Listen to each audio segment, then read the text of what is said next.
Hi, I'm Dr. Shikha Sharma, and today I'll be talking about something which has taken, I think, the world by storm, and that is Ozempic for weight loss.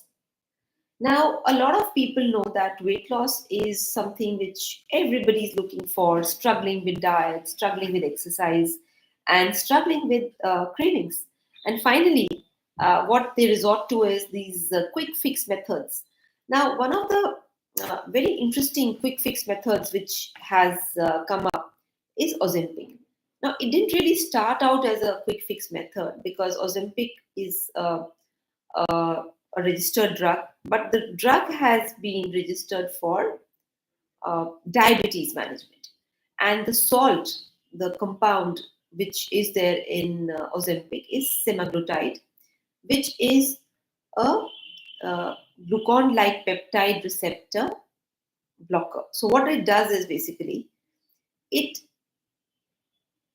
goes and attaches itself on that receptor and starts changing the functionality of the the reaction or the response which that receptor had to give. The end result is that people feel suppression of appetite. The insulin, it forces more secretion of insulin through this receptor activity. And there are other changes which are not very well recorded, which this uh, receptor blocking is causing. But what are the patients actually coming back with? The patients are saying that their face is getting affected. So, like normally in olden times, you would say that when people had tuberculosis or some uh, chronic asthmatic diseases, their face used to get very gaunt. Their face used to be very like this to look ill because on the face you could see the cheeks were sunken, their eyes were hollowed out. They were like dark hollows under the eyes, and they started getting the skin had wrinkles. Now, this used to happen when people of chronic obstructive pulmonary disease or tuberculosis would come to the clinic. The same kind of effect this semaglutide is doing. Somewhere, definitely, oxidation pathways are getting affected, because of which the face is getting affected. This is also a kind of face you would see in not only tuberculosis and chronic obstructive pulmonary disease, but also in heavy smokers.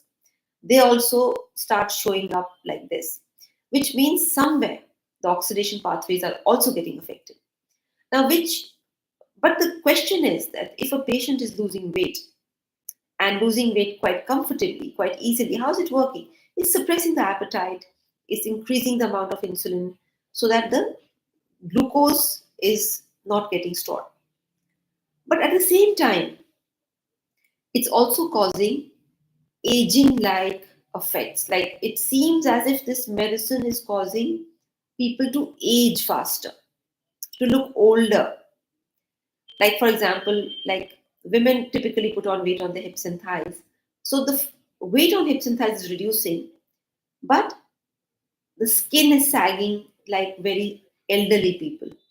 So it's weight loss, but leading to accelerated aging. So people are looking more aged, they're looking more than their years.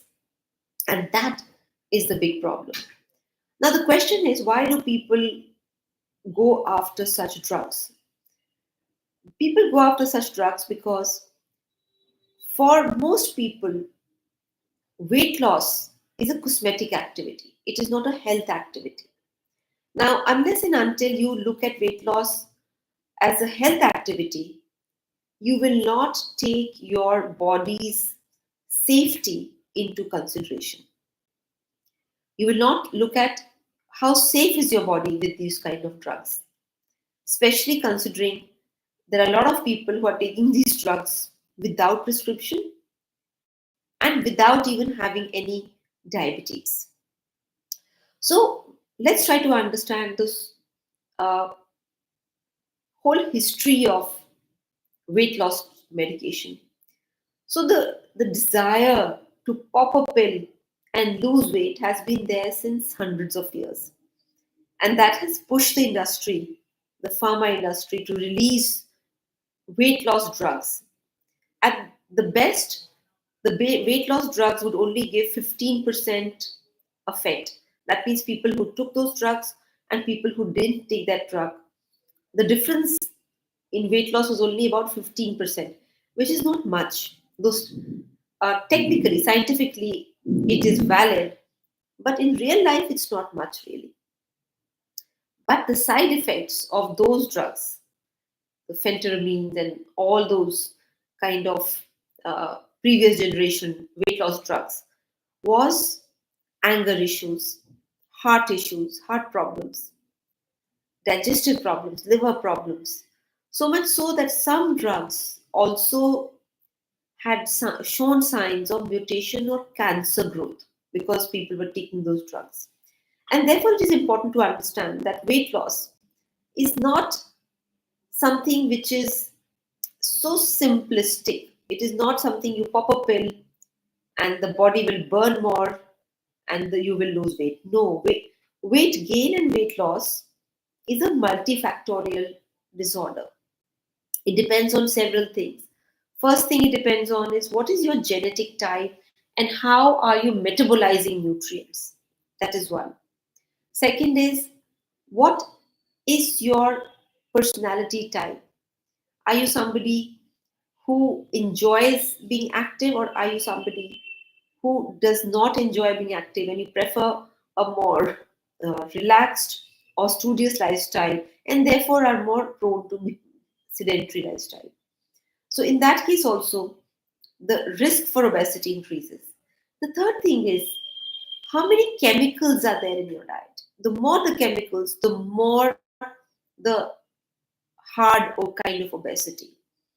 Hard obesity, I say, is the people where it's difficult to lose weight despite dieting because there's so much chemicals, there's so much inflammation that the body is needs several detox to actually lose weight because there's so much chemical in the system. So it is important to understand that that is also a contributing factor.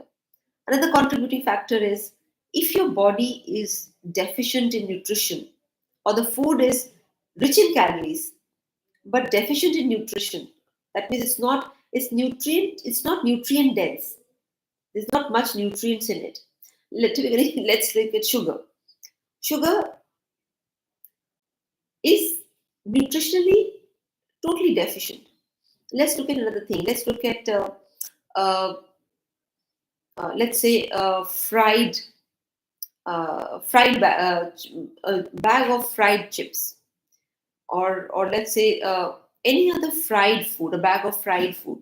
Now, calorifically, it will be very, very high calorie. But if you look at nutrients, it has next to nothing in nutrients. It has next to nothing in vitamins and very few minerals. Now, when such a food goes inside the body has to do excessive hard work to digest that food. A, because it has chemicals. B, it has too much of energy but very little in terms of nutrients. Because the body needs nutrients: phosphorus, calcium, chromium, zinc, sulfur. So vitamin A, B, C, D, K, A. So all these vitamins, if it's not there, it's just empty calories. The body mechanisms, the body's uh, pathways start getting disrupted. And then once they're disrupted, the body just keeps storing fat, just keeps storing fat. So whatever the body is having, it has chemicals. The body removes the chemicals, stores the chemicals somewhere, and the fat, and converts all that thing into fat. And that's why you see strange kind of obesity. Obesity which is not just weight, it is leading to inflammation, it's leading to disorders. So it's not that every overweight person is unhealthy, because you have people who eat a lot of extra food, but they are training and they're eating healthy and they're training for a event which could be weightlifting, bodybuilding, but they're not eating junk. They're not eating chemicals. They're eating food to increase the body weight. And therefore, we have to understand that gaining weight and losing weight, if it has chemicals, then the body is only going to get damaged. because the body cannot handle chemicals. And that is something which all of us must remember, that let's not talk about calories in food. Let's talk about chemicals in food, because that is the biggest problem of this century. So I hope that I have been able to clear some doubts or explain some things in greater detail. If you like what I say, or if you find that useful, please like and subscribe. And definitely, if you need our help, we have a team of nutritionists who work under me. I'm a medical doctor, and under me, a team of nutritionists works. And we are more than happy to help you fix your health, fix your diet and lifestyle.